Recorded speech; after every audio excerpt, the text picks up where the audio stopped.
Hello there, students. This is Mr. Nitzel, and I'm going to go over some of the electric charge notes from section 7-1. Okay, so first off, this goes over just some of the basic ideas that we're looking at. How are electric charges exerting forces? How do you compare the strengths of those? How do you distinguish between a conductor and insulator? And how do you know if something's electrically charged? We got some basic vocab here. And then the first question that kind of jumps out to us is what particles of the atom are, what particles are atoms made of and what are their charges? If you remember back to the first semester, we had a couple different parts. We had the protons, the neutrons in the nucleus, and then electrons in the outside.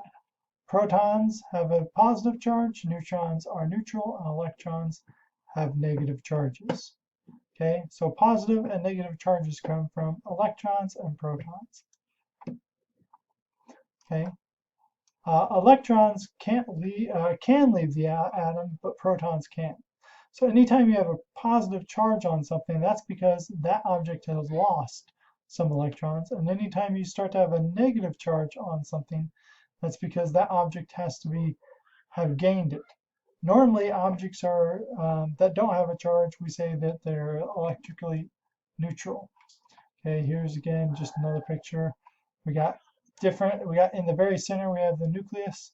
A little outside, we have the first energy level, which always holds 2. The second energy outside level out that can hold up to 8 electrons. And the further away you get out, the more electrons it can hold. But those are also the ones on the outside that are lost to build up positive or negative charge. Okay, so sometimes if you're walking through the house and you have your socks on and you walk up and you touch a doorknob, then you can get a static discharge. So your hand is going to build up some positive charge by losing some electrons. And when you go near a doorknob, you're going to have the positive charge from your hand attract the negative charge on the doorknob, and it's going to have a little static discharge, and it's going to like shock you. Okay. The law of conservation of charge says that charges aren't created or destroyed; they're just transferred from one object to the next. So the number of charges are always the same. It's just where are those charges located? What things build up electrons? What things, which ones lose electrons? Which ones gain them? Okay, and charges also will exert forces. Okay, opposite charges, positive and negative charges, are attracted to each other's, and like charges are going to repel. So if you have two positive charges, they're going to want to push away from each other, and if you have two negative charges, they're also going to push away. The force between charges depends on how much charge is built up and how far apart they are. The farther apart the charges are, the less force that you're going to have. And you'll notice that when you start messing around with the simulations on this tomorrow. Electric fields. So electric fields are what surround each one. These are just little pictures to show which direction the charge is acting.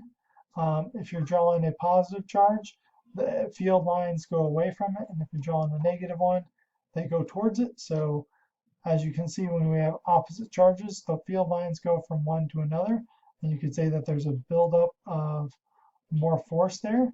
And this one, they are pushing away from each other, and you can see that with the two positive charges. Okay, the next question, which of these is stronger, gravity or electricity? The correct answer is actually electricity is a whole lot stronger. It's about 10 with 36 zeros more strong than gravity. Both of them can act at a distance. Gravity only has a pull only. Electrical charges can push or pull. As we said, it's a whole lot stronger for electrical, but we don't notice it much because most objects that we are looking at are generally electrically neutral. Okay, so if there's not a big change, like if I have a whole bunch of positive charge on me and there's something that has a whole bunch of negative charge, there's going to be a big attraction between those. But if normally me and my environment have generally similar charges to each other, okay?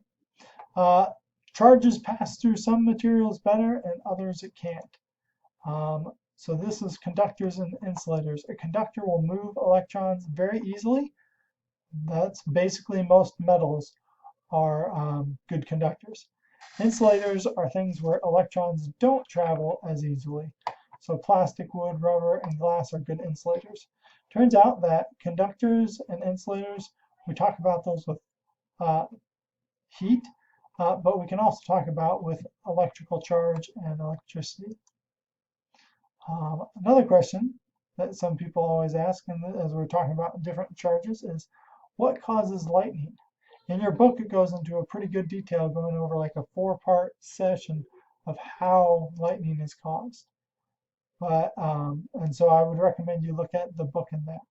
Okay, as we talk about charging objects, objects can be charged through direct contact, and so anytime you have a bunch of friction, that's going to have electrons transferring. Okay, the object from which the electrons leave, that thing becomes positively charged, and the object where the electrons go becomes negative. We were talking about that. If you sit there and rub your feet on the ground, you're going to be picking up generally you're picking up electrical charges from the ground, and so you become more charged yourself. Okay. Objects can also be charged from a distance.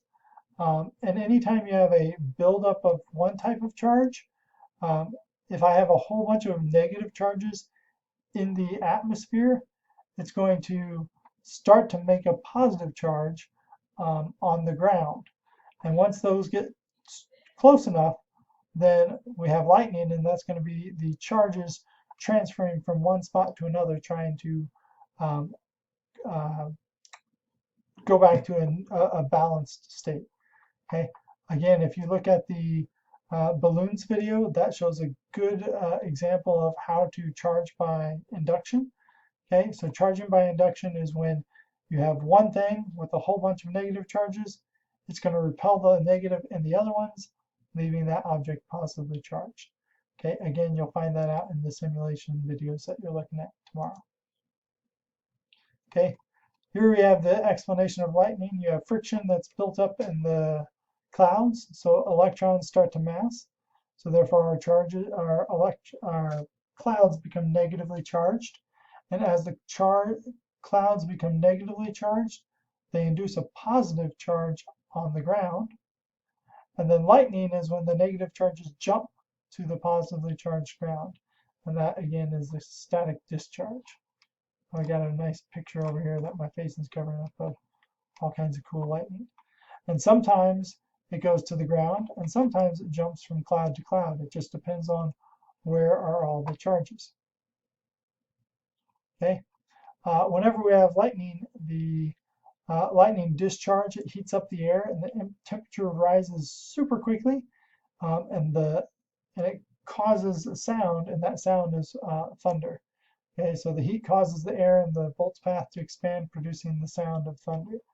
Okay, and if you go back and read your Berenstain Bears book, it will tell you that based on when the lightning flashes and when the thunder is heard, the closer those two are to each other, that's how close the lightning is.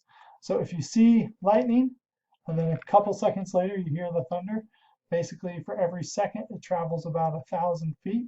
So if it takes 5 seconds, that means that lightning bolt hit about 5,000 feet away from you. Okay. A lot of times when we have those electric discharges, it can damage things. And so a lot of things that we have, we create a grounding rod.